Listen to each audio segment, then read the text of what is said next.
120 secondes de tech vous est présenté par Mon Carnet. C'est l'édition du mercredi 18 décembre. Google a mis à jour sa politique d'utilisation de son IA générative, autorisant dorénavant son usage dans les domaines à haut risque, comme la santé ou l'emploi, sous condition de supervision humaine. Contrairement à OpenAI qui interdit ces usages pour le crédit ou l'embauche, et Anthropic qui les limite avec des exigences strictes.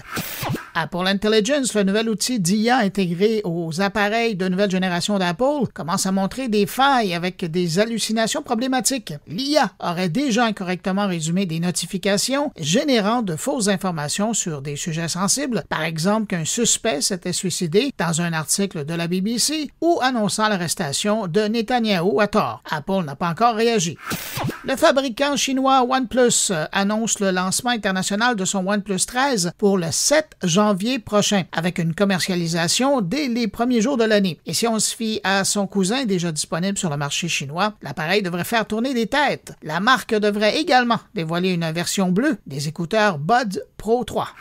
Une étude de Fiverr et du site Genre d'Internet montre que 56% des créateurs français sont des micro-influenceurs, privilégiant Instagram, TikTok et les vidéos courtes. La monétisation repose à 90% sur des partenariats, mais les petits créateurs diversifient leurs revenus via des dons et des produits digitaux. 53% jugent la recherche de commanditaires difficiles.